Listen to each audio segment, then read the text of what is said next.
How many talks had you done in the UK before that? Over 600. 600 talks. Today's guest went from being a delivery driver to an award-winning global speaker, TEDx coach, and co-founder of one of the UK's leading communication training companies. So I ended up making in a week what would take me 6 weeks to make at Sainsbury's. Volume negates luck. People just don't do enough of whatever it is that they're doing. We can't go over what you just gave, because you just gave a mentor's blueprint to what makes you want to mentor someone. If people action the stuff they heard in this podcast, their life will be different. He's coached over 10,000 professionals to overcome their fear of public speaking, delivered keynotes for brands like Shell and NatWest, and you might have even seen him on BBC's The Apprentice 2025. How do they see the value inside of them that they can take to use to get started off in public speaking? I think Meet Frederick Afrifa.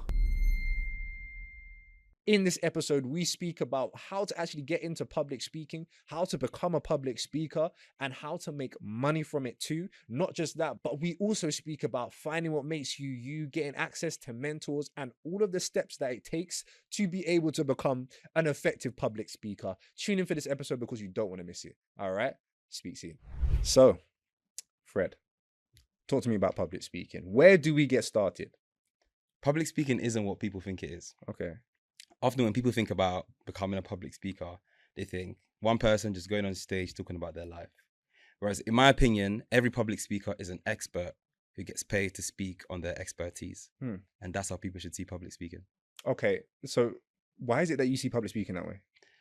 Because so many people say to me, I want to become a speaker. Yeah. And think about it. The first question that you should answer is, why should we listen to you? If you have no expertise, Yeah. then why should people listen to you? Okay. So, right. So, but what's the foundation? What's the foundational piece? Like, okay, why should people listen to you? Then people are going to be asking, okay, why should people listen to me? Yes. Where do they go from there? So one of two things. Number Yeah. one, because you have a problem to solve, Mm-hmm. so you can solve that problem.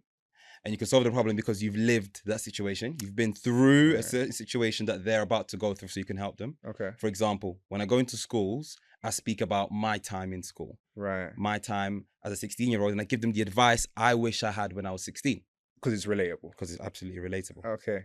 Or people should listen to you because you're an expert in a certain field. But again, it has to somewhat relate to them. So for me, I speak about communication skills under pressure. I won't speak to an audience that's really good at speaking and communicating under pressure because they won't necessarily find that value. Yeah. So I think answer that question first. Why should people listen to me? And I think the framework should be more so, let me do really amazing things and then talk about them rather than let me just start talking and then see if I can do amazing things. I see. So you have to have some sort of skin in some sort of game first before you become a public speaker. I absolutely think so. Okay. Either some skin in some sort of game or would have been through a very big experience, life experience that has taught you a very important lesson. So I don't believe that the average Joe on the road can right now get paid to speak. Interesting. I believe the average Joe on the road needs to work on building some sort of expertise, building experience, doing some incredible things, and then coming back and telling us about it. But okay, my question from that, because I was just at a round table, as I told you, a breakfast round table, American Express invited me and a few other people, and we were speaking about Gen Z change makers, making a change in the Gen Z generation, right? And there was this girl there, her name was Amy, shout out to Amy, and Amy said that we were talking about serial entrepreneurship. Amy said that she was so intensely pursuing her entrepreneurial career and through charities and such, that she ended up in a wheelchair. She ended up in a wheelchair because of how, and just see what your face just did. That's a story. She ended up in a wheelchair because of how much, not because of a physical condition, because of a mental condition, because of how burnt out she was. That is crazy. But she didn't realize that that was the story she can use to actually go and impact the world. And my friend Haley, shout out to Haley, she's going to be on here soon. She said, she was sitting at the table too. She said, your story is going to change lives. Your story is going to change lives. But she didn't realize that her story was actually valuable in the first place. A lot of the time, what I've seen, even in myself and in other people, maybe even yourself at some points as well, is that we don't realize the mountain that we're standing on, the mountain of value, the mountain of experiences, the mountain of knowledge that we can share with the world. So what would you say to somebody, because there's going to be people who are the average Joe Schmo, right? But then the people that watch this show are not the average Joe Schmoes. Okay? So how do they see the value inside of them that they can take to use to pursue a public speaking career or get started off in public speaking? I think it's interesting with public speaking, some people do get that imposter syndrome and they think, who am I to speak to these people? Yeah. One thing that one of my mentors told me that changed my life is you can always learn from the people in front of you and teach the people behind you. So what that means is that currently, right now, there are people in front of you that you can learn from. There are people behind you that you can teach. Yeah. And that totally dismantled my imposter syndrome. Wow. Because it just meant that all I have to do is learn from people in front of me and then find people that are yet to walk my path and help them. And it could be something as simple as being a parent. I'm not a parent yet. Not yet. So if you're someone who's got 3 children and you've raised these 3 children to do really well, you can help the next generation of parents. True. Yeah. That's teaching the people behind you. Or something as simple as Johnny, who's on The Apprentice with me, he's a tutor. Shout out to Johnny. Oh, congratulations for that, by the way. Getting on The Apprentice. We've done this before. We've done a podcast before. So this is like a part 2. Sorry, I wanted to start the video off like getting straight into it, but we've done a part 2. Like this is literally a part 2, sorry. We've done a part 1 before. And in that time, you got on The Apprentice. Congratulations, bro. Thank you very much. Congratulations. But as you were saying, I was saying, Johnny on The Apprentice, he's a tutor. Yeah. So he tutors GCSE students. Okay. So he doesn't consider himself a public speaker, but what he can do is go into secondary schools and speak about his experience during GCSEs and give them lots of value. Yeah. And in his business, all he's doing is remembering what he did during his English GCSE, how he answered a 15-mark question, how he got 15 marks, and he's helping the people that are now currently going through GCSEs. Right. So these are just 2 examples, and it's about individual thinking. Where am I at? Where have I been? How can I give those people value? What advice did I wish I heard in that moment? And let's say someone finds that value, right? So because the thing is, we all have value in some sort of way. And Vitamin U, the whole idea of this podcast is to uncover that value you have hidden inside of you. So when somebody finds that, or when somebody finds the essence of that, right? Like, what do they do after that? What's step 1, bro? Like, because you've done this thing. And I'm a public speaker too. I was working at Deloitte, Microsoft, IBM, all these different places. And I've got there, but then I would actually say it's more so because of the way that I've done all my personal development journey and the amount that I speak on camera. So speaking has become something that's become a lot easier to me. But for the regular person, because you do workshops around this stuff, you do courses around this stuff. So for the regular person that you would usually help, where'd you get them started off? If you're liking this podcast so far, make sure that you click subscribe and you click like so that you're aware when we do post again and so that the message spreads out to other people like yourself. Look, we're trying to bless the world. We're trying to help people find their vitamin U. Help them do it too. Enjoy the rest of the episode. Speak soon. You answer the question. Oh, hello. Personal development. Oh, okay, go on. So if you're currently working a job, you need to start working on yourself as much as you work on your job. Okay. And that's the only way that you can eventually become a public speaker. Because remember, a public speaker is an expert. So if you have some value, now you have to build on those expertise.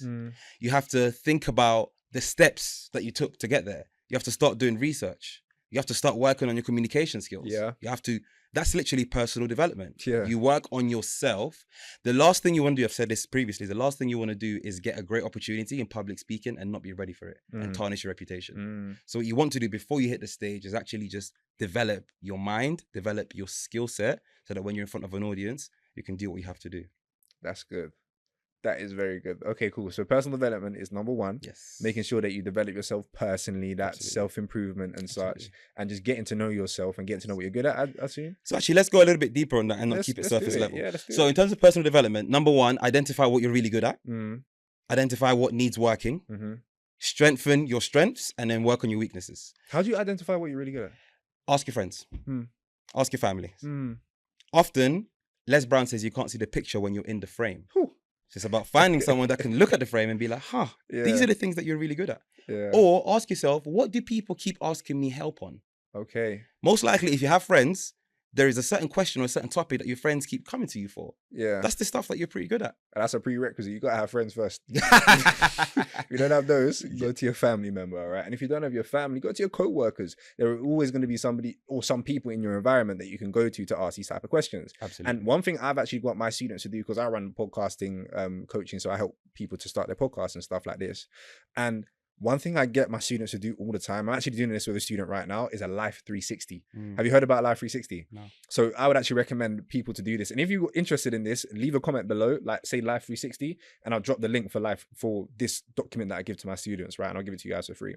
And with this link, what I do, or with this document, what I do is I get a template to say, what is it that I say? It's a template for people to send to the people that are like 5 to 10 close friends or family members, to say, what am I good at? What am I not so good at? This is, and it prefixes it by saying, this is part of a self-development course that I'm on, or I'm part of a training in which I'm trying to change my life through X or change my life through Y. For me, it'd be podcasting.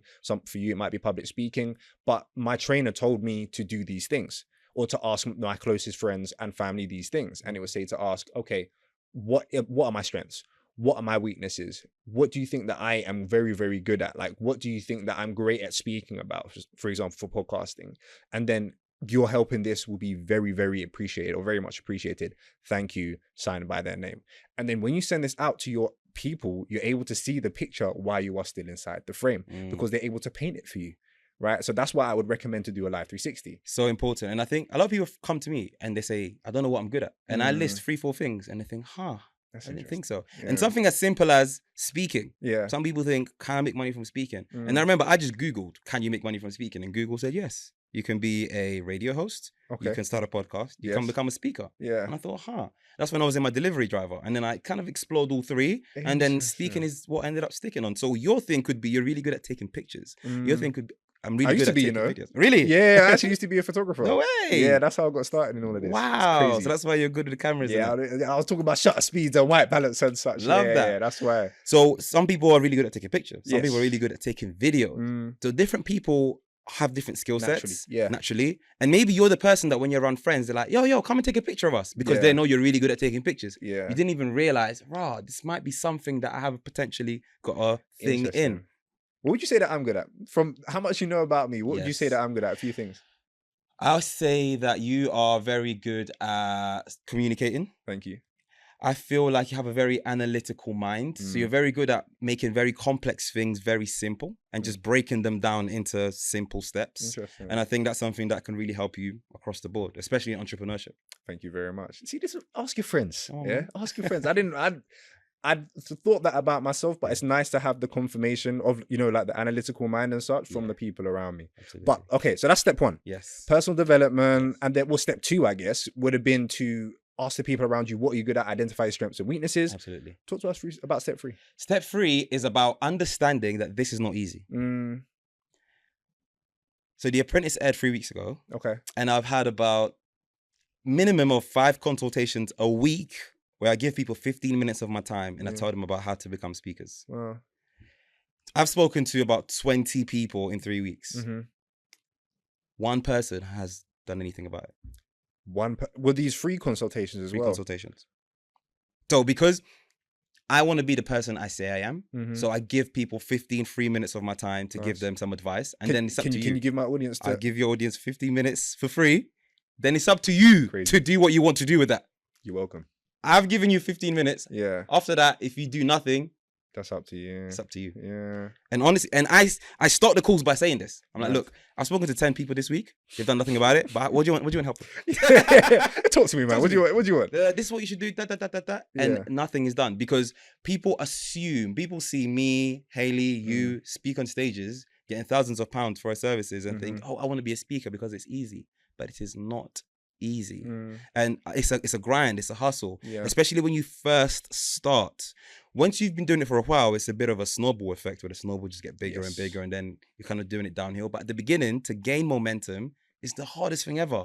It's actually difficult. So I want to let them know that you can be a speaker, but it is going to be difficult. Okay.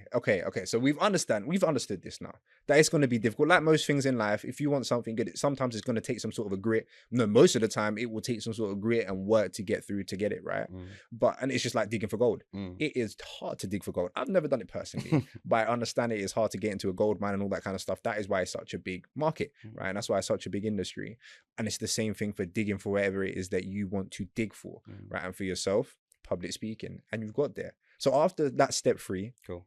Where are we going after that? So you have identified what you want to do. Yes. You have started personal development. You've understood that that's going to be difficult. Now it's time to be the person that you say you are, to be an expert. Okay. So ask yourself, what do experts do? What do experts do?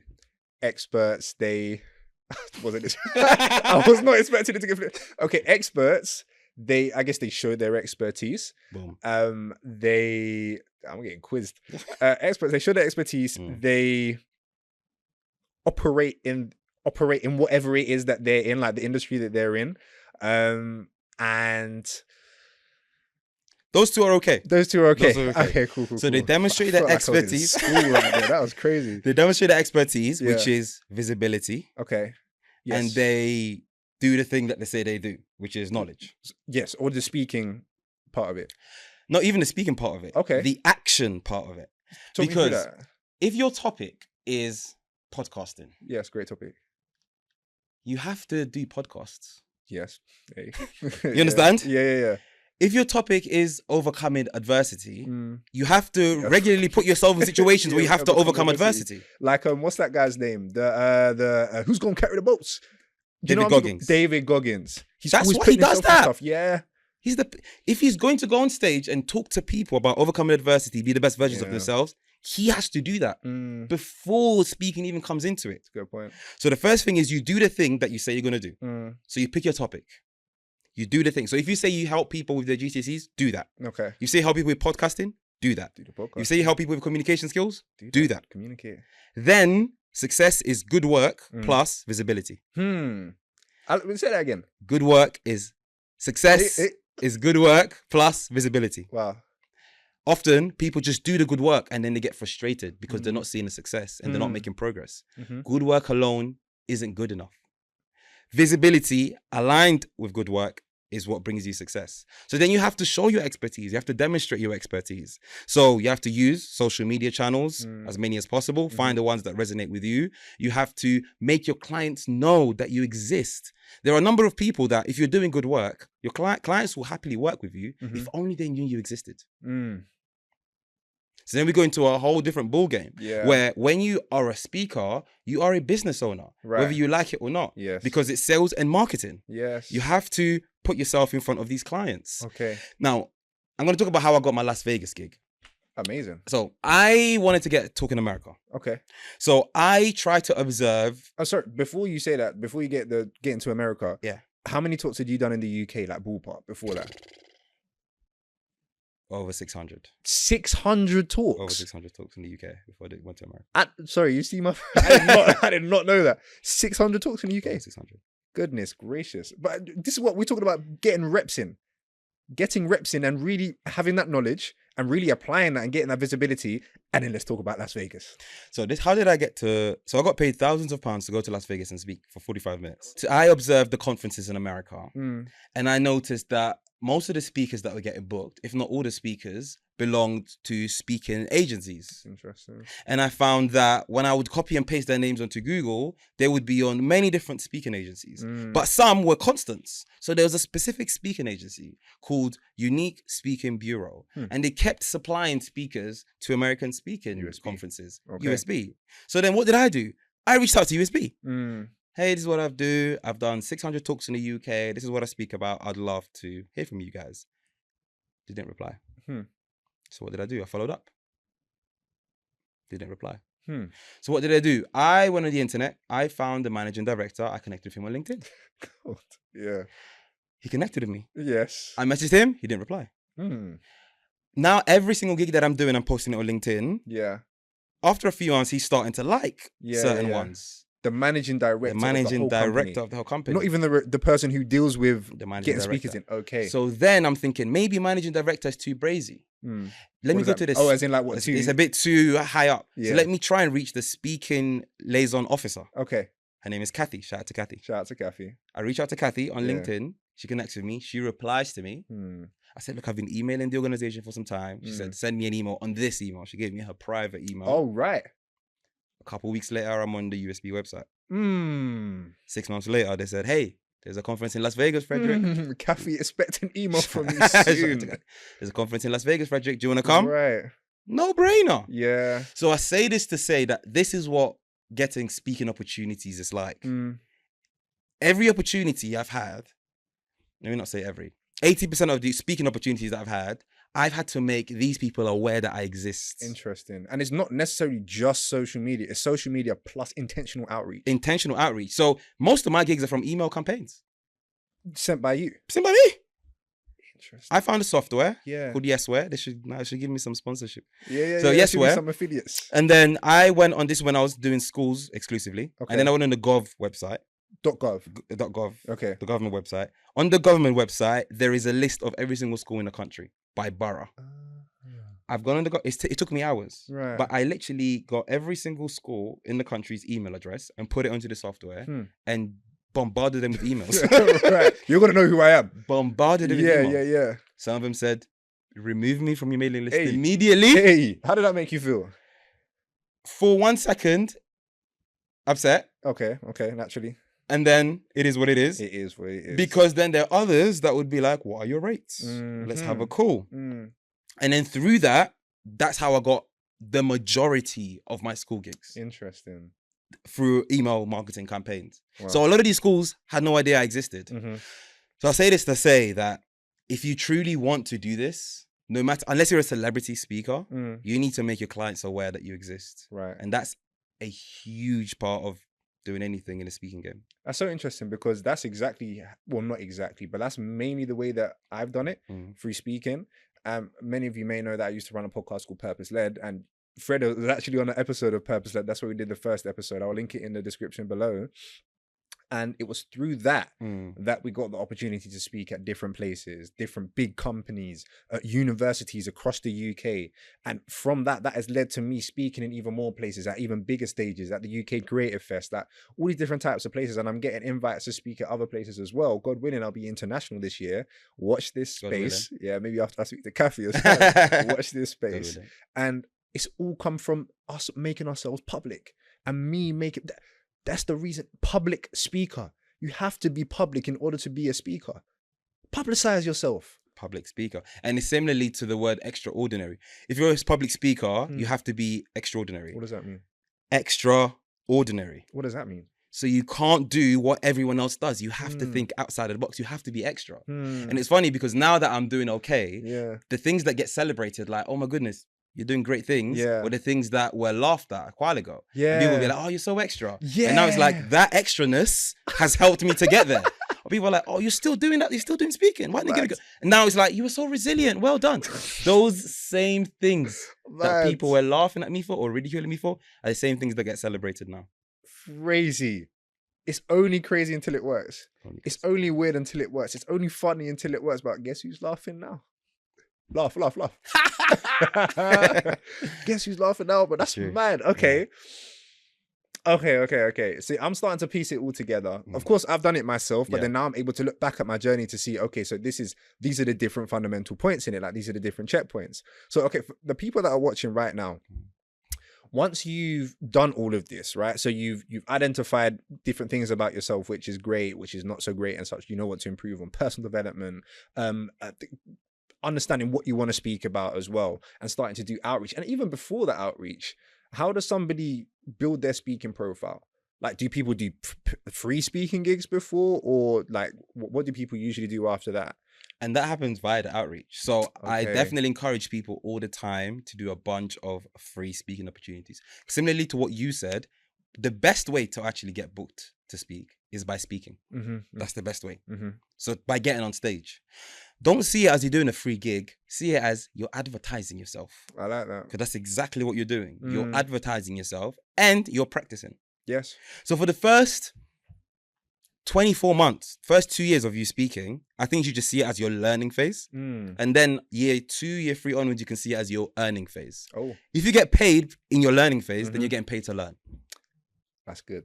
Even better. Even better. Even better. But just see it as I'm learning. And the best way to do anything or to learn anything is by doing it. Of course. So getting a bunch of free gigs is the best thing you can do. Where can you find free gigs? Your old school, your son's school, your brother's school, your church, the youth club near your house, social media. That's good. There are many stages that would give you the opportunity to speak, as long as you have that value proposition of, hey, I'm this person, I went through this, I want to become a speaker, so I need some practice. can I speak in front of your audience for free? Yeah. In return, you just get a testimonial and then you get more learning experience. So if you just see it as a video game and at the beginning, the XP is just the learning XP. That's good. Once that's all green, then you move over to the next boss, which is the earning XP. So what I've even seen in my journey as well is one of the first times I've done public speaking, and it was the biggest amount of people I spoke to at that time as well. It was about 250 people. Yeah, I was there. You were there as well. It was literally and what's so interesting as well was that, sorry, let me finish off that point. I'll do this thing, right? I'll get halfway through a sentence and I'll jump around. So that event was one of the first places that I'd done public speaking, but it was an event that I ran. Yes. That I ran with friends, of course, with Rob, with Austin, Denzel, Poku. Like, we ran this event all together after lockdown. And at that event, like, that is where I started to test public speaking. And then not just that as well. I made sure, because I understand media. Like, and I understand advertising, I understand marketing. So I understand that I need to have some sort of pictures and some sort of videos to show that I am doing the thing that I say that I can do. So if we were sending these emails now, I think it would be wise to, well, you tell me if this would or wouldn't be the case. I think it would be wise to include some sort of pictures or images or videos of you speaking, like some sort of speaking portfolio. So if you do these public speaking engagements, I think another way to get value from them as well, and what I was doing was I was asking, is it okay to bring a videographer? Is it okay to bring a photographer? And yes, it is going to cost you money to do this. It might not actually. It might not even cost you money. You could bring somebody else who just has a camera, or just give them your phone to record. Or you could just get a tripod and put it at the back of the hall and then record yourself. That's free. There's absolutely no excuse. But definitely I encourage anyone that wants to get into speaking, anytime you get the opportunity to speak in front of a group of people, record it. Yeah, record it. Record it. Interesting. Record it. And what do people usually get wrong? Before we get into, like, getting paid and all that kind of stuff, what do people usually get wrong when it comes to public speaking? I think the first thing is that if we see public speaking as just being a business owner, just like in business, people give up too soon. So people will want to say, I speak about podcasting, and then they find it difficult to get paid speaking engagements from it. They'll see that I'm speaking about communication skills, and then they'll pivot to communication skills. And the thing is that if only you just pick one thing, you'd get really good at that one thing. And people just quit way too soon. And you know that infamous picture of someone digging for gold, and the gold is just there, and then they're walking back. And then the other person just... That's exactly what it is. So and he's like a centimeter away. Yeah. So, similarly to Hayley Melinda's story, that she was just doing schools, and then she got her big break, and then she was speaking to Melinda Gates, and then she was in the States. That is around the corner for anyone that's brave enough to continuously put themselves out there.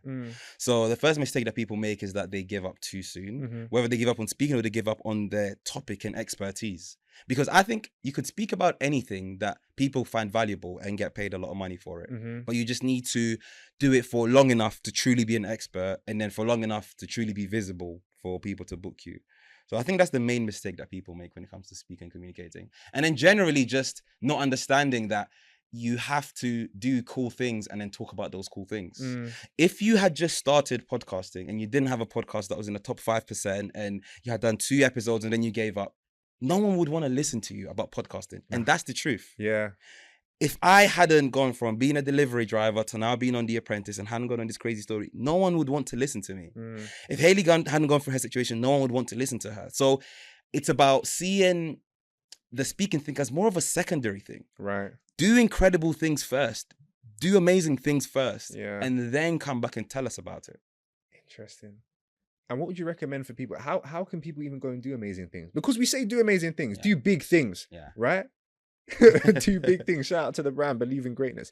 Do big things. But what's step 1 to doing big things? Yes, so it's exactly what we've spoken about. It's identify who you want to help, identify how you want to help them, and then do that.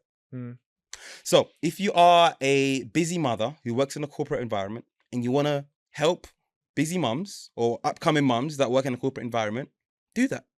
Help 10, 20, 100 mums. Yeah. And then come back and tell us about how you help those mums and how you can change the world through your thinking. Yeah. If you want to get people to start podcasts, do that.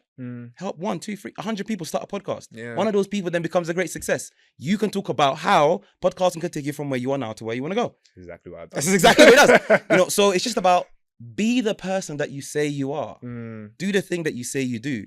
Do it consistently, and then come back and tell us about it. You said that a few times today. You said, be the person that you say you are. And you said, you've been that person that you say you were going to be.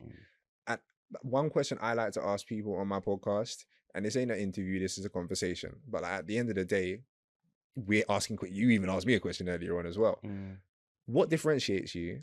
And I feel like this, be the person that you say you are, has something to do with that as well. But let's go there first, actually. Be the person that you say you are. What does that mean to you? It means if you are in a position where you want to give people advice, you take your own. And if only people took their own advice, they would be successful. That's so interesting, isn't it? Very interesting. So many people give great advice, and if only they took the advice that they gave, they would be in a totally different place in life. So be the person that you say you are is simply, I talk about these things and I do it. So I talk about empowering the next generation. I talk about communication skills. I talk about being resilient, not giving up. And these are things that even when no one is looking, I do that for me. So I can look in the mirror and say, I'm proud of you. And I think that's imperative for you to be able to do well in this game. It's like, what do you do when no one's looking? What do you do when no one's looking? Because that's who you truly are. And that is literally you being the person that you say that you are. It's about that integrity, right? What do you think about yourself when you're by yourself? That's a question for you guys. What do you think about yourself when you're by yourself? Because when the crowd's gone, there's no one else, that there's no sounding board. And you know what I find so interesting as well? Like, what I've been realizing in myself is there is so much value in quiet. There is so much value in silence. Like every morning I'll sit down now in my room, just sit down and nothing playing. This is after I do my Bible stuff, after I pray and everything. I sit down, there's nothing playing for like 15 minutes, 20 minutes every morning, just of quiet. I just let my brain think. Can we go there for a bit? Let's go there, bro. I think people are scared of being with themselves. I think a lot of us are by ourselves, but people are scared of being with themselves. And we always distract ourselves from ourselves. And we do that by constantly scrolling on social media or even simply just listening to music anytime there's nothing else to do. So if you're, because for example, I drive around quite a lot. And I think sometimes for me, it's important to just drive around with nothing on, no radio, no music, to give myself time to be with myself. That's it. And often people distract themselves from doing it. And I've spoken to friends that have actually said they're scared. They're scared of having that conversation with themselves. What conversation? They're scared of looking at their inadequacies and understanding that it's their fault. And they run away from it. I've seen this as well. I've seen this as well, even in myself as well. Like I was speaking to my therapist the other day. Men, please, therapy. Come on. Yeah. Therapy. All right. It helps a lot. I was speaking to my therapist the other day, and I say the other day, this was last year. So like maybe mid last year. And then she was like, Jonathan, do you actually like have time of quiet? Like there's always something going on in your life. You're speaking to somebody, you're reading something, you're watching something, you're listening to a podcast, you're speaking to somebody else. There's something like there's a conversation going on around you. You're in the gym, you're always doing something, you're always active. Do you actually get time to spend time with yourself? And I'm like, nah. And she asked me, do you even like yourself? I'm like, I think so. Like, I hope so. You know what I mean? And I think a lot of people, they just don't like themselves. Facts. Or maybe they're scared to find out who they actually are. Facts. And for me, number one, finding out who I actually was totally changed my life. And we can get into that in a second. And then number two, those conversations that I have with myself and I'm by myself, that's when the genius moments come. The genius moments don't come when I'm scrolling through social media or when I'm watching personal development videos. They are when I have a thought and I just have a conversation with myself, and then I have that eureka moment. That's it. Like when you're in the shower, when you're going for a walk. That's my usual You're in times. the gym, you're in the sauna. Do you listen to music in the gym?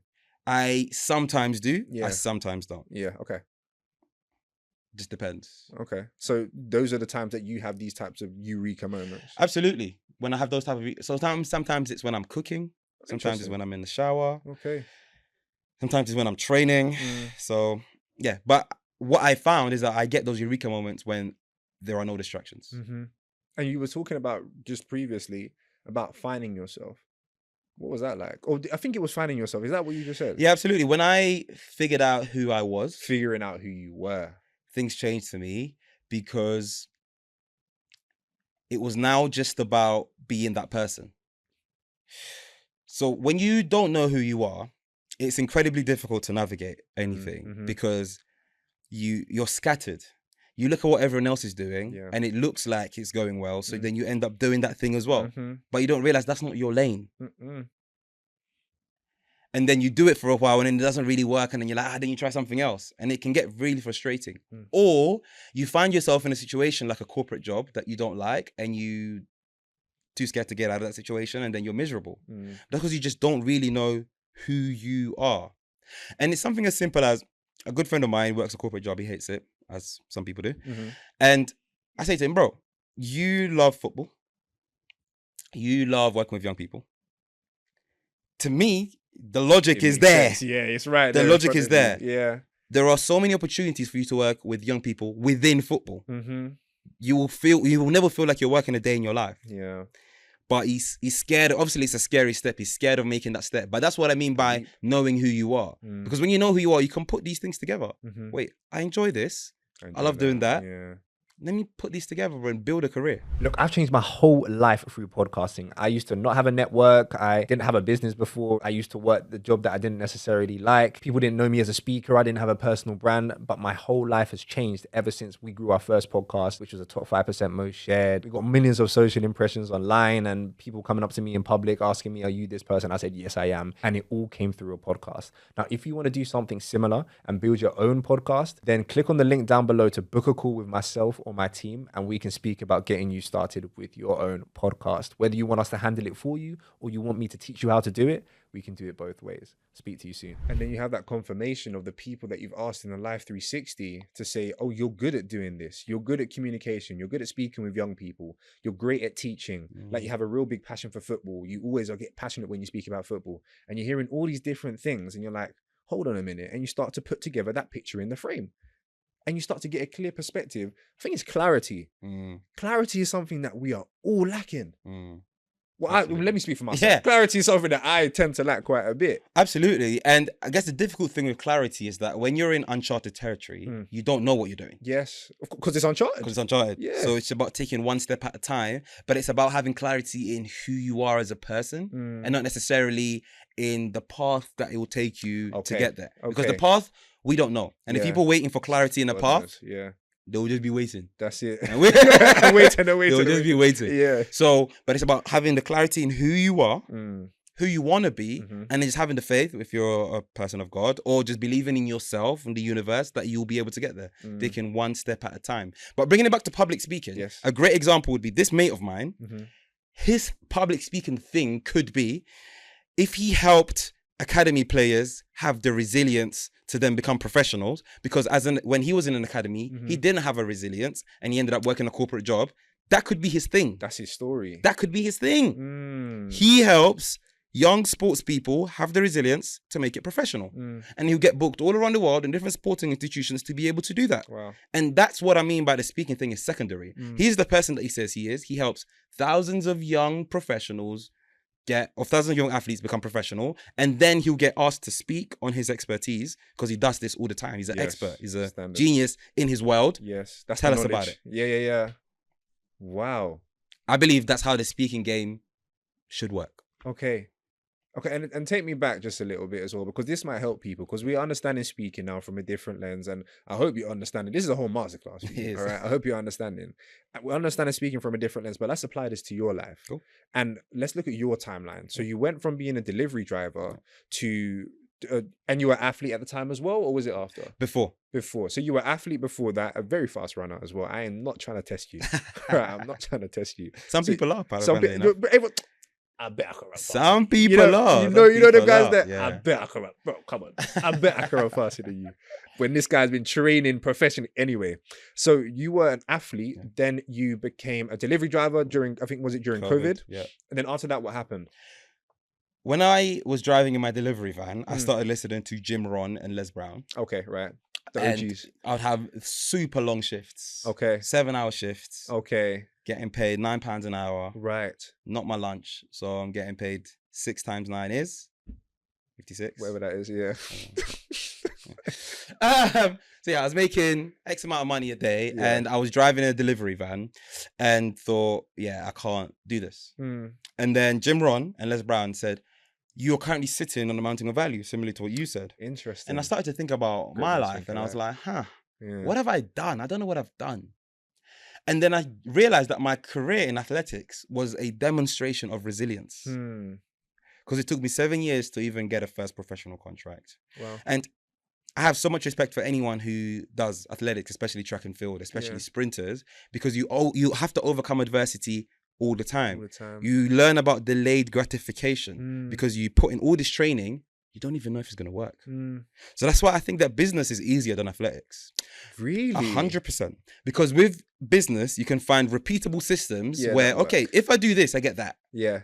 In athletics, you don't. Yeah. Because you could do this kind of training, run really fast, do that training again, run slow next year. There is no exact science in athletics, else there'll be one coach that can make everyone fast, which doesn't exist. Even Usain Bolt's coach, there are athletes in this stable now that aren't that fast. Yeah, of course. So science plays a lot of part into it. So with athletics or sports in general, it's so unpredictable that you learn about delayed gratification, you learn about overcoming anxiety, which is what I now do with public speaking. You learn about managing nerves, you learn about peak performance, being the best version of yourself in that specific moment. And then I thought to myself, these are things that I can now teach people. Yeah. And the credibility was, I was an athlete. I had to do this all the times. So that was what happened in my journey, that I'm so grateful to athletics, because they taught me all these things that I then pivoted. So then when I was a school speaker exclusively, I was teaching school students how to be more resilient. And I learned how to be resilient from my time in athletics. That's how things got started for me. So you've gone from athletics, delivery driver, school speaker. When you've understood your mountain of value that you were standing on, then take me from being a school speaker to where we are now, because you're doing the Apprentice now. Yes, and actually before, just to the jump from delivery driver to school speaker. Yeah, I was a delivery driver. Like I said, I was making £9 an hour, working 7-hour shifts a day, and then as a school, I found the value that I had. And then as a school speaker, 12 months after, I was speaking in primary schools only. And I was making £150 per talk, per primary school. And some weeks I'll do 2 schools a day. Oh, right. So I ended up making in a week what would take me 6 weeks to make at Sainsbury's. Wow. And the only difference was that I found the value. Yeah. And I found a group of people that would find it valuable. Interesting. And that totally just transformed my life. How long did that take? So it took a year. Okay. But, and that's the big caveat, it took a year. Yeah. But I was sending 100 emails a day. Okay. So if you're sending 10 emails and then you come back to me saying no one's replied to me, the volume is too small. Yeah. See you again. I told you, you know he's Jamaican. You know he's Jamaican. From Ghana. But that's part of the problem. Yeah. That you're from Ghana. I'm playing. It's part of the problem. They're not doing enough volume. They're not doing enough volume. Listen, I believe in this one big thing. Volume negates luck. Volume negates luck. People just don't do enough of whatever it is that they're doing. If you're looking for your body to change, you don't go gym enough. If you're looking for your business to change, you don't do enough outreach. You don't do enough ads. You don't do enough content. You just aren't doing enough. Right? Or you're just not doing it in the correct way, because there's this thing called leverage. And if you're able to apply leverage in a correct way in your business, in your athletic journey, leverage is hiring the right coach, hiring a great coach. Leverage is eating great foods. Leverage is getting the right supplements, right? Leverage in business is hiring a VA. I hired a VA, a virtual assistant recently. Fred, it's changing my life. It's changing my life. I need to get you on a VA. Have you got a VA? Not yet. We're gonna get you a VA because we gotta get you a VA, because VA's changing my business. Like my VA's building me funnels. She's doing this, that, and the other, just saving me a whole load of time that I'm gonna be using to do higher leverage stuff. Right? That is a whole load of leverage. Another load of leverage. So there's a couple main types of leverage. There's content, there is code, like as in software and such, and there is I would even class speaking, or like using your voice as a form of leverage, because one to many, right? The whole idea of leverage is doing something, is basically doing a little and getting a lot out of it, right? You have to look for leverage, right? And this is the thing with volume, it negates that luck. So if you can find a way to leverage whatever you're doing to get more volume out of it, even if you have to pay a little bit more, it's worth it, because that is going to make you more quote unquote lucky. And even if you can't pay for it, do the work. Just do the work. I would wake up an hour earlier. This is when I was still at Sainsbury's. I was wake up an hour earlier than I would to spend an hour to send more emails, and then go bed an hour later to schedule emails for the next day. When people see my transition, and I'm going from delivery driver to the apprentice from 2021 to 2025, understand the volume that it took in terms of work days. So in 2022, out of the 52 weekends that you have in a year, I worked 46. I had no weekends off. Wow. I had no... Huh? For how long? 2022. Oh, yeah. The whole year? No weekends? No weekends off. Goodness gracious. I hardly had any evening off. Wow. That was 2022 for me. That I had my head down. That's when I first started coaching. I was working for another organization doing coaching. So I was still training at the time. So in the evenings, I'm either training or coaching. Every single evening. In the weekends, I'm either racing, training, or coaching. Every single weekend. And it was a season. It was a very difficult season, but I just believed in myself that if I put in work, it's unreasonable for me to not change my life. And that's exactly what happened. So when people look at my transition, understand that it took a lot of volume for me to be able to get from where I was to where I am now. What differentiates you? I was going to say this after your story, but what differentiates you? Like, what has made you do these weekends, like no days off? There's a producer tag. What has made you do all these weekends, the sleepless nights? Well, maybe not, I don't know, maybe sleepless nights, maybe early mornings, late evenings, all of this extra stuff. What has made you do all of this? What makes you different? That's what Vitamin U is about. Finding what makes you different so that other people can unlock what makes them different in order for them to change their lives too. So what makes you different? I think one of the super weird things about me is that I look at people that are really successful and I get easily inspired. So something as simple as seeing Stormzy at Glastonbury. Yeah. I don't know the dude. Yeah. I don't. Not yet. Not yet. Yeah. I just know he's a Ghanaian dude from Ends. Yes. That is enough to fuel me for 2 months. Wow. I see successful people and I think, these guys are normal people that did extraordinary things.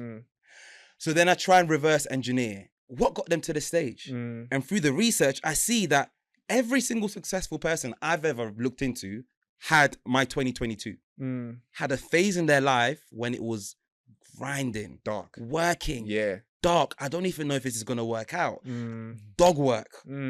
Every single person that I've researched who's successful has had a period of time, no matter how long, where they've had to work incredibly hard and they had no idea whether they were going to get there. So for me, it's simply about trying to replicate what they did. I don't know if it's going to work, but in 2022, I was committed to work as hard as I humanly could to see what would happen. And that was so difficult. Like I burnt out at times. I had to learn myself. That was incredibly difficult, but that was necessary. Because also, you learn from these situations. Me burning out helped me understand my threshold and my tolerance. So, not to glorify workaholic culture, but for me, it was actually quite helpful getting to a stage where I burnt out, because then I knew, okay, this is my tolerance. That's the ceiling. When I'm just about to get there now, I'm like, take some time off. Interesting. So I keep working until I get to the point where, it's getting a little bit difficult. And then I slow down. So to answer your question, I think what makes me different is that I get easily inspired. And then I just reverse engineer what these incredibly successful people do. And I see them as that people, normal people who did incredible things. And most of those things are teachable. So what did they do that I can do as well? I was just writing down there because I had a few thoughts, like, after what you just said and what you've been saying through this whole podcast as well. You model success. Yeah. Like what you just said, that you model success. Like you say, when I look into these successful people, you're saying it like it's just like, oh, when I do it, I'll just do it in my pastime. People don't look into success, what success is. If you want to be the best, learn from the best. Precisely. And I flew out to Mexico to meet Eric Thomas. He's the best number one public speaker in the world. I flew out to Mexico to meet, because I was like, if I want to be the best, I've got to learn from the best. Absolutely. And you look into these excellent people all the time. You look into these great people all the time, so you can believe in that greatness. Precisely. So you can actually, you know what it means to become great. what it takes to become great, because you see their trajectory, and you don't just look into them what they're doing now. You've seen their trajectory. You've seen the whole path that it took to get them there. One of the biggest mistake people do is compare where they are now to where someone successful is now as well. What you have to do is compare them to where they were when they were in your position. Interesting. So there is no point people looking at me saying, oh my goodness, I've just started speaking. Frederick's been speaking since 2021. Yeah. How is he there? Compare yourself to me in 2021. Yeah. And I was a delivery driver. And put in your 2022. Uh-huh. Yeah. What was I doing? Do the same. What were you doing in 2022? What were you doing? Yeah. That's exactly the point, that you need to compare yourself to people to where they were when they were in your position. Yeah. What are the things that they did? What are the moves that they made? And one of the things that I think about often is the person that you look up to is a human being. Yes. They probably have an autobiography. Read it. Get in their head. Read it. Get in their life. Look at their timeline. That is such a good point, because we'll look at the podcast and whatever, but an autobiography really goes in depth. And this is the thing as well. We don't necessarily always look up to people who have an autobiography. So if it is somebody that you look up to who is maybe somebody even that someone you know knows, get an introduction to that person. Ask them. Like, I want to sit down with you. I want to understand more about you. Like, I want to do a similar thing to you. And when you show people that you've put some sort of effort in, they usually are reciprocal to that, in like, they will at least give you something. They'll give you some advice. They'll send you a resource. Some people will even come and sit down with you because they see that you are really intentional about this stuff. So for example, there are people that DM me. This is not an invitation to DM me, by the way. There are people that DM me, like a few people. There's shout out to Omar. He's a young guy, like about 19. He was DMing me a while ago. I was like, he keeps DMing me. But he's DMing me about like positive stuff, like stuff moving himself forwards, giving me updates on how like his stuff is going and everything like that.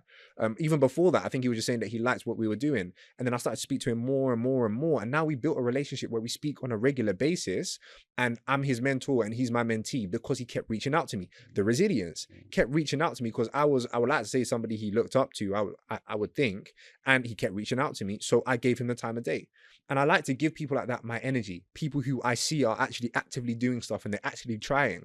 Like, if you can be that person, people will be able to see that. And this is what we mean about being visible. Like, it's got to be visible that you're trying as well. It's got to be visible that you're putting in work. It's got to be visible that you're putting in effort. And another thing that I realized, it's similar to what we spoke about earlier about being extra. You being extra. I should have got you some extra chewing gum as well. That was funny. You being, maybe next time, part 3. You being extra. What I've realized about you, Fred, and this is your life 360 from me. What I've realized about you is that you are extra. You do those extra little bits of things, because I'm always spotting this thing out. This is why I made this podcast, Vitamin You, finding out what makes great people so great so people can believe in that greatness.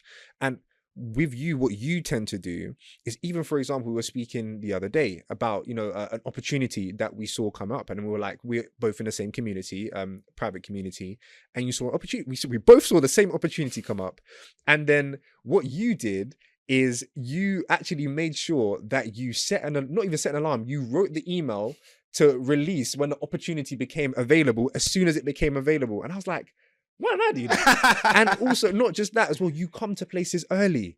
You come to places early so you can meet the people who are running the events. You network with the right people to get you into the right circles. You're switched on. All of these things that seem irrelevant, they make a huge difference, and they compound to make a huge difference.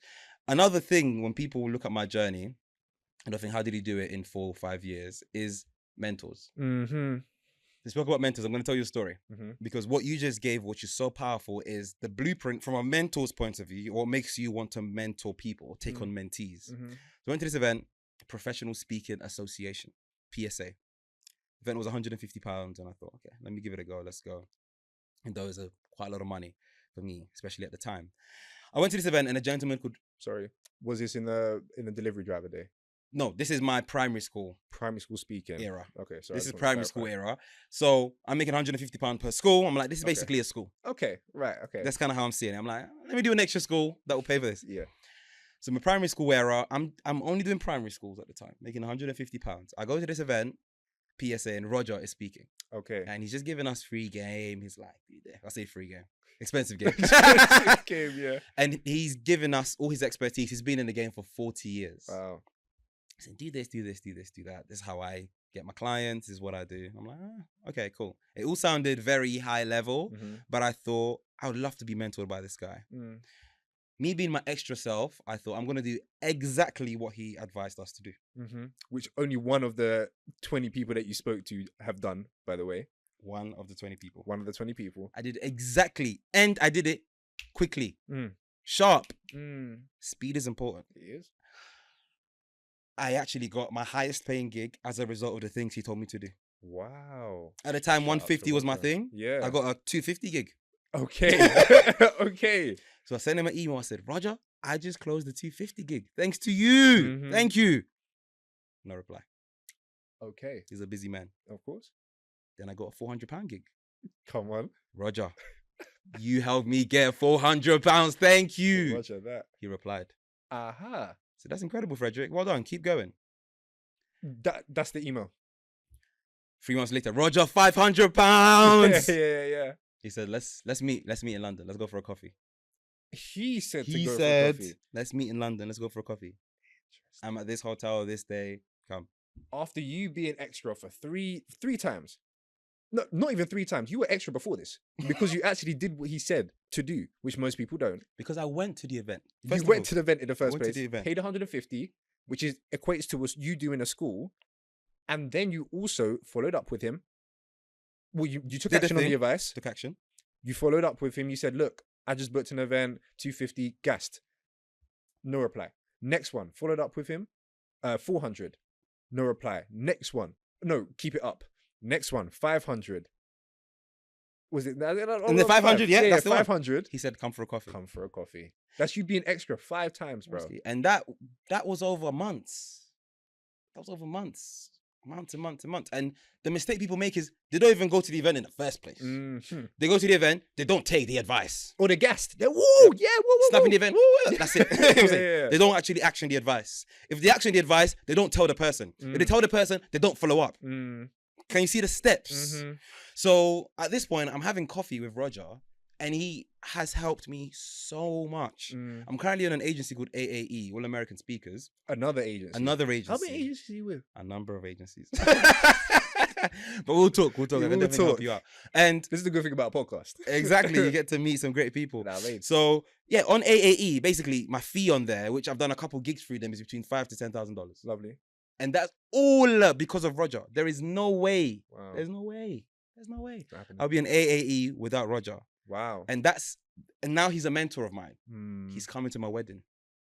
I invited him to my. I said, "Come." You get married. Get married. Bro. Congratulations. What? Oh, announcement. Yeah, Congratulations, Get bro. married, this get will be married, coming out in get like March or something like cool. that. Yeah, so, get married towards the end of the year. Or no, it'll be in March or April or something like that. Yeah. But yeah, so and having that mentor has been so helpful for me. And I have 2 or 3 of these mentors that are. It's basically the example of mentors I can give you. It's like an academy player at City speaking to Erling Haaland. Erling Haaland has won the Champions League, and he can tell you exactly these steps that he took to go from a 16-year-old to a Champions League winner. That's cheating. That's cheating. So that's how I got to where I got to. Yeah. So in the speaking game, finding these mentors is so important. It's not even hard to find them. You just got to get in a room. Yes. And do exactly the steps that I did. So break down the steps. I'm just on a quick one. So cool. You got in the room. Get in the room. Network with the right individuals. Take their advice. Some things will work. Some things won't work. The things that do work, tell the person that did it that it worked. Interesting. Follow up with them a number of different times. Yeah. Keep updating them with the progress and keep thanking them for the help that they gave you. If you do that long enough, they will mentor you.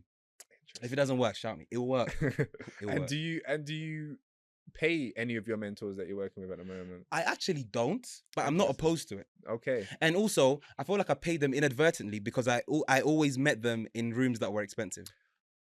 Hello. Theme here. Okay, so you've always paid to get into rooms to get access to the mentors in the first place. Absolutely. And then you've been extra in order to be if you want to get paid extra, you got to be extra, right? Be extra, man. You got to be extra, mate. Facts. I like that. Yes. American prophecy for me this year. I'm coming. And us. Yes. And you got to be extra. So you had to pay extra to be in the room, Yeah. and you had to be extra Yeah. to secure them as a mentor. Precisely. So Roger's one, Yeah. and then Richard is the other one. I met Richard at a mastermind group that was £2,000. Mm-hmm. Again, this was 2023. Okay. So 2 years into my speaking career, things are a little bit better. Mm-hmm. Again, £2,000. I'm like, yo, Mm. how am I going to spend £2,000 to be in this group with random speakers? Yeah, you got rent to pay, you got all this. Yeah, It's yeah. a lot of money. Mm-hmm. I paid the £2,000. He was a guest speaker, so he wasn't even in the group. He was a guest speaker Right. at one of the events. Did you know about him beforehand? No, I didn't know who he was. He's mad, man. Broski. And he Yeah. comes in and he's telling me about, he goes to India, he's been to the Caribbean, he's been to Wow. South Africa, he's Yeah. been to that. He doesn't speak for less than 15,000. I love I'm like, this. Richard, you mentor me. Whether you know it or not, whether you know it or not, you Yeah. mentor me. So we're there. I do the exact same. I have the blueprint now. I'm giving you the blueprint. Wow. You listen to the experienced guy, you take the advice, you action it quickly, you update him. He's really busy, so the first time he doesn't really care. The second time, maybe he cares a little bit. If you keep updating him, eventually, I've never met Richard in person, actually. You've Always never met virtually. Richard in Never met him person? in person, funny enough. Wait, who was the first one? Who was the first mentor? Roger. Roger. Okay. Roger. I've met Roger in person a lot. And then Richard. I've never met him in person. But Richard, I Interesting. can't even tell you what Richard has done for me, man. Wow. I can't even. So currently, Yeah. the managing director of the biggest speaking bureau in Europe Yeah. is going to observe me in 3 weeks' time for me to be onboarded onto that. Because of Roger sent this guy an email, said, hey, there's this dude called Frederick. I've been mentoring him for a while. Richard sent Richard an Gerber. email. So yeah, Richard sent this guy an email saying, hey, I've been mentoring this guy for a while. He's Yeah. on the Apprentice now. He's doing great things. You want to take a look at him? Nick gets back to me. I speak to Nick. Nick's like, okay, let me see you in action. Can you, like, broski, you can't Love write this. it. Yeah. You can't write it. I love This this. is the biggest speaking bureau in Europe. The Yeah. managing director. He's Crazy. coming to watch Frederick Crazy. because of Richard. And you see that, when the money is different when they start speaking about themselves in third person. He said he's coming to watch Frederick. That's serious. That Yeah, he's man. actually coming to, because I remember the speaking bureau that I'm on the same one as Rory Sutherland. Okay. So he's What's a it called? manager, JLC, Okay. JLA, JLA speaking agency. Sick. And his talent manager got me onto that Sick. because I spoke on the same stage as him a little while ago. And even being part of that, I'm like, okay, now I understand why people get into these speaking agencies. And I also understand why people have multiple, Yes. because they have so many people that they're managing and so many people that they're taking care of that it's like, you're not always necessarily going to be priority number one. So would you recommend for people to be part of multiple speaking agencies? Absolutely. So we're going to go into speaking agencies now, yeah? Yeah, let's do it. So speaking agencies, Or I guess different avenues for getting engagements. absolutely, are a different avenue of getting engagements. Being on a speaking agency's site Mm-hmm. will probably do nothing for you. Okay. Unless you are cool with the staff that work for the agency. Interesting. Relationships. What happens is, Jonathan's doing a conference, I am. the podcast conference. Yes. Jonathan is dealing with so many things. The Mm. last thing Jonathan's going to think about is, what speakers do I need to, what experts do I need to get? I don't know. Let me just hire an agency. They will sort it out for me. Mm. So Jonathan will shout Finchley Speaking Agency and be like, hey, yo, guys, I need 10 speakers. So these are the different topics that I need. I know you guys have a bunch of speakers. Sort me out. Yeah, cool. Bye. So now the agency has been put in charge of providing you 10 speakers. Mm. There are 500 speakers in that agency. Within that one topic, there's 75. It's looking tight. Who are they going to put forward? The people that the people who could do the job Firstly, and the people that they like. people that they Or- like. or the People that have a they're familiar- relationship The with. people that they see on a regular basis, which is why you The got to be visible. visibility. It's all coming full circle. Like You a understand? circle. So I've made this mistake before. I thought being Mm. on a speaking agency was enough. I thought I was like one and done. Right, cool. That's Now their me. gigs are going to come through. Yeah, long day. Don't have to do no outreach. I'm good to go. Because No. this is the thing, Fred. I haven't had to do outreach for speaking. Like Before, they've all they'll come to me you. because I've been visible. Like I'm very visible. Like millions of people saw on social media, all that kind of stuff. Very visible. Mm. Stuff came to us. But now I'm like, okay, if I actually want to take this thing seriously, I might have to start reaching out to people. Like think you if should. I really want to, you know what I mean? Absolutely. And really take it to the next level. Absolutely. And I think I could, Absolutely. especially with the connections that I'm building as well. And if I'm being extra with it, I definitely could. 100%. Oh, you spoke on stage with Rory Sutherland. Yes, I did. He's the market. If you guys don't know who Rory Sutherland is, he is the do your research. marketing guy. Yeah. That's incredible leverage. Mm. So reaching out to JLA Mm. and just saying, hey, I've been on the site for a while, haven't had any agencies. Just a reminder, I did speak on stage with Rory Sutherland. Oh, by the way, I also had this speaking opportunity. This is the footage from it. This is the feedback I got from it. Mm. If anything, saying that they want people to which is exactly my expertise, please have me in mind. Have a great day. Send. So just basically just keeping myself front of mind for them. You have to. See, I'm right. You say I'm writing notes. Listen, if you are not writing notes, I don't know what is going on. Note takers are the money makers. All right.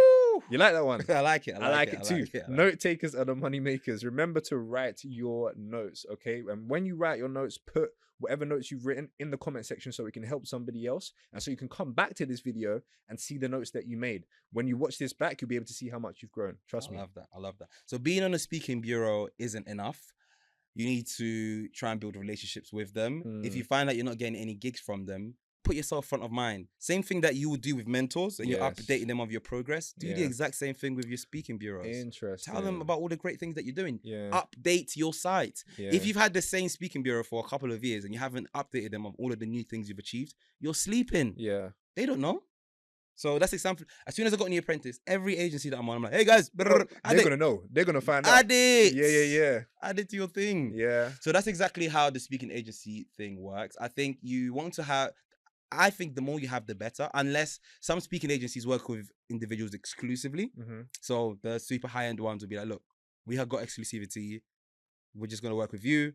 You don't work with anyone else. And in return, I'm sure they can say to you, we're going to guarantee or make sure we get X amount of gigs for you at X amount of fees. So that's something that can happen, maybe higher up. But if you're starting up, I definitely say get on as many agencies as possible. Okay.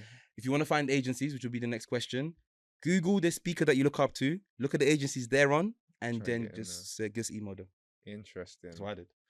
That is literally what you said earlier. You literally just wrote the speaker's name and then you saw the most common ones of the people that were going into the UK.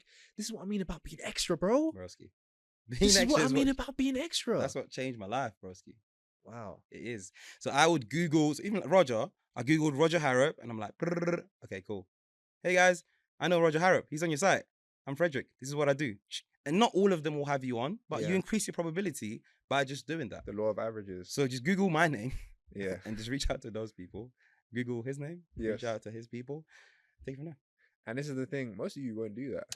Broski. You've watched this whole podcast, but most have listened to this whole podcast, been with us for this whole podcast. You might as well have even been in the room, but you're not going to do it. Why? Now maybe 2 of you have started to do it. Now maybe 3 of you have started to do it. Please. Right? Now maybe 5. Please. Go ahead and apply this because you're listening to this. You've been listening for this long for a reason. Apply what Frederick's been saying. Bro, it kills me that if people action the stuff they heard in this podcast, in 5 years, their life will be different completely. But they probably won't. They probably won't. But please, is there anything else you would like to leave the audience with before we go?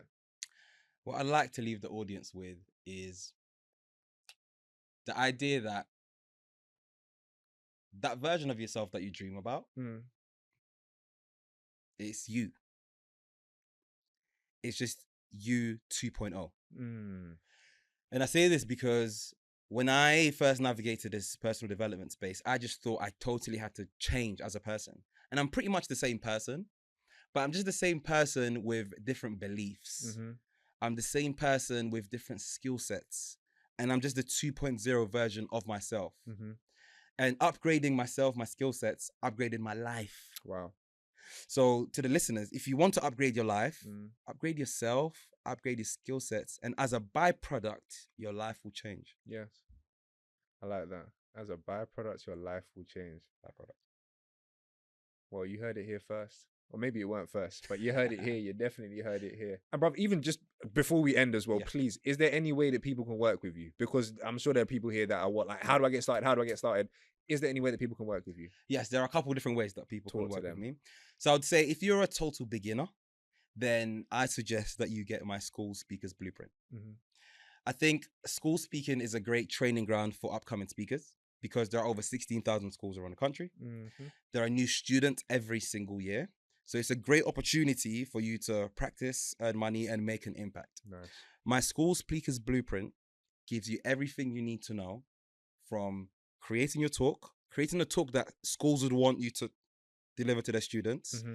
from reaching out to schools, how you reach out to schools, what to put in your email templates, what softwares to use. I'll give you the blueprint, Wow. School Speakers Blueprint. The whole blueprint. If you have little to no experience, Yeah. go and do my School Speakers Blueprint. Okay. If you do my School Speakers Blueprint, Yeah. and within 6 months, you've actioned it and you Yeah. haven't got a school gig, It's a lot of time. I'll give you your money back. Wow. That is a lot of time as well. And can they get anything by using vitamin U as a code? Yes. What can I get? 50% off. 50? 50. Let's do it.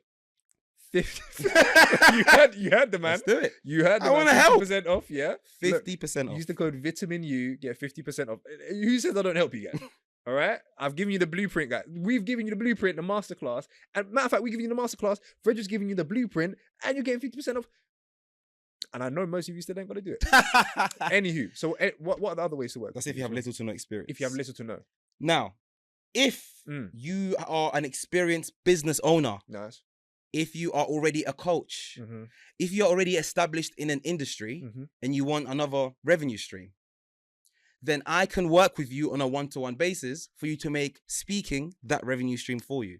Interesting. However, if you have little to no experience, I can't do that for you. Yeah, forget about it. Forget about it. Forget about it. But if you're a coach, yeah. a business owner, a consultant, if you are established in an industry, it could be anything. It could be a dentist, a chiropractor, anything. As long as you have expertise already, you're already in the industry, Yeah. I can work with you on a one-to-one basis Nice. over 6 months, and we'll make sure that speaking will be an added revenue stream. Now, I worked with this lady last year from February to about September, and she 11x'd her investment with me Wow. through speaking in her first year. Wow. And she'll just keep getting more money now of because course. she's got the skills and the blueprint and she understands what she needs to do. She 11x'd her income from what she paid for the program. And if you're listening to this, Yes. I'll give you 20%. 20. They just have to use my name. Say- Actually, no, not even my name. Vitamin U. Code it's a brand Vitamin U. Code Vitamin U. It's a brand now. I'll give you 20%. 20% off. So look, that's collectively 70% off. What?